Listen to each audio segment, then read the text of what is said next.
live from Power and Electricity World Africa 2018. We nearing the end of the second day, and it's certainly been a very stimulating discussion.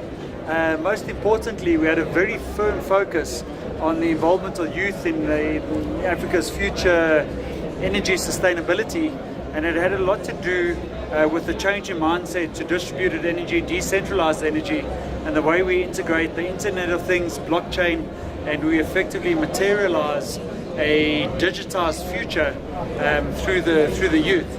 So nonetheless, we've tracked down a young South African entrepreneur, somebody that I've got to know over a period of time, a short period of time, and the reason for that is that he's only 20 years old, or almost 20, and it's been quite an experience to see the development of a very young business, organically grown.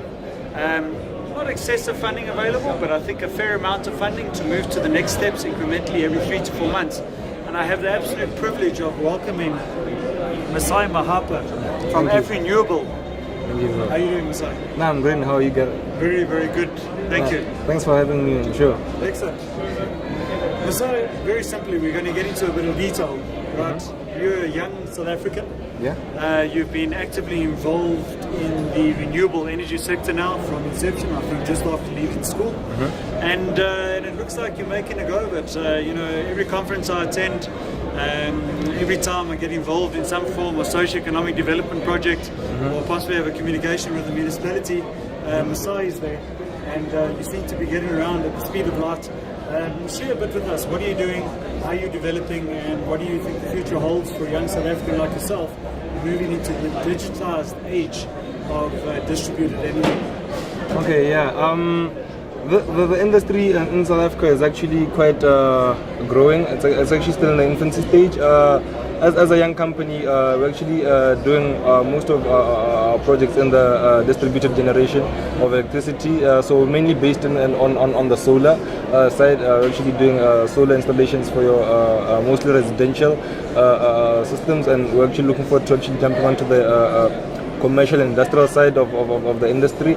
And we're not seeing a lot of participation by the youth within this industry, mainly because of the red tape which we're actually facing. I thought it was going to be easy as well, but there's actually a lot of red tape because most of the projects require a lot of should I say experience, or of which as a small company or as youth, it's actually hard for actually to actually have such. So the government and the government pretty much wants to empower young people in the industry, but at the same time they're also expecting them to actually have a whole portfolio of things. So it's contradictory, because once you have the portfolio, you're probably grey-haired, and but otherwise it's actually a growing industry, and it's exciting. And with the distributed generation of electricity coming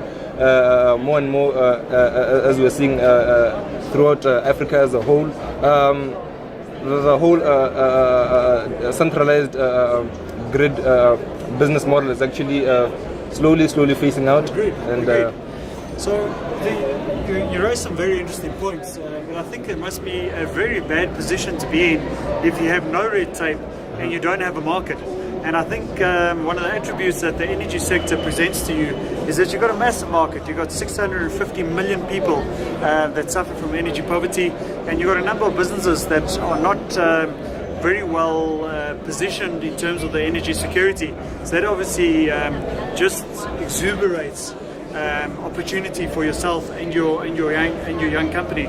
So there's red tape, but that's also a characteristic of a relatively fast-growing industry, and it's something that the regulators and the Department of Energy don't necessarily know how to handle and what to do next. So it's very much an experimental process, and even as you know, being in the sector, you have to keep your one eye on the policy and the regulation, but on the other eye you've got to keep it on energy poverty and try and understand what you need to do next within your business. Let's look at the sector that you're completely familiar with, which is domestic households, and it's installing PV systems at a house, at a home. What other services would you offer? So the one thing is understanding the energy profile of the consumer or the end user. You would then install a system. What post-installation services or value add do you offer to your clients?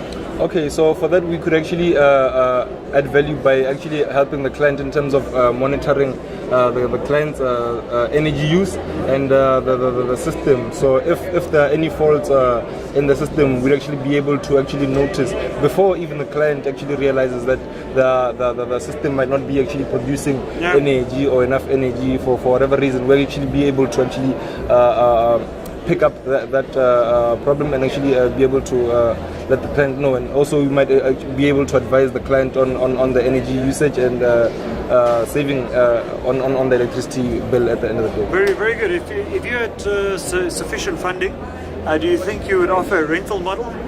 So basically the client just signs a month-to-month rental, possibly with a month or two notice, and you then go and install. The client doesn't want it anymore, you go and de-install the installation, for lack of a better expression, and you move on from that point. Is that an option in your business model moving forward?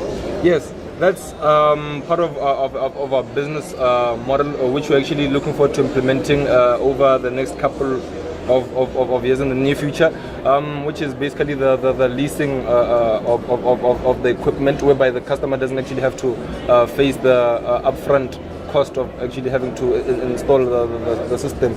So when we actually are able to secure the funding for such a plan, we will be taking on this plan, and hopefully that will actually help facilitate the drive towards a greener future in Africa. It becomes more accessible to more clients. And that's exactly what it's about. It's about the level of accessibility and how quickly you can implement in order to have an impact. One last question from my side. Energy poverty. 650 million people across the continent never switched on a light in their entire lives. Impact on education, healthcare, I mean, you name it. You don't have energy, you have downstream impact. How do you think you are starting to have an impact on that over the next 3 to 5 years? Okay, over the next 3 to 5 years, I mean, we as a renewable are looking at actually helping the poorest of the poorest in terms of accessing electricity through the means of mini grids and small lighting applications, so they can actually better the standard of living, because most people can't really even get to charge their phone. They need to walk kilometers to actually get to charge their phones. Kids need to walk to central areas where there's lighting so they can study overnight. Now that's still pretty much an act of crime. Yeah. I mean, for us here in South Africa, well, in the developed part of South Africa, it's a right to actually have electricity. Now, considering that most people do not have access to that right, it is more criminal. So we're actually looking to actually diminish the lack of electricity in most areas in Africa, and we've actually been in talks with some of the leaders from other African countries regarding such plans. So we're looking forward to actually hopping on to that side of the industry and helping other African people with fixing the problem. Well, Masai, billion-dollar companies have started smaller than what you are today, and they've had a very interesting success story to tell, and it's very energizing, if you allow me to use that expression. But very energizing to see a young man like yourself, not quite 20 yet, but moving on to 20. That's a big jump. I wish I was 20 still. But nonetheless, actually finding a space within the market to operate and not falling victim to the masses stating that they need a job. You're actually being very progressive, and I have no doubt that the energy sector, both in South Africa as well as across Africa, will give you this opportunity, right, to actually be an example and a benchmark for many other South Africans and many other African geographies as well, the youth sitting within those geographies, to make a difference. Well, we've heard from the multinational billion-dollar company, we've heard from the multi-million-dollar company, and we've heard from companies that are relatively new startups but in a very formal manner.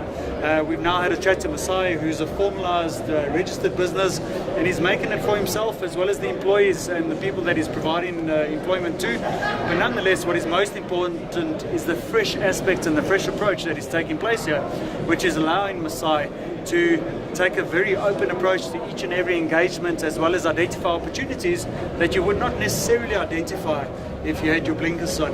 Masai Mahapa, I wish you all the best with F Renewable. Thanks a lot, Gareth. I know for a fact it's going to be a success, and I look forward to further engagement. Thank you so much, and I hope to make you proud. Of course, you need to make yourself proud. Cheers. Thanks a lot, Gareth.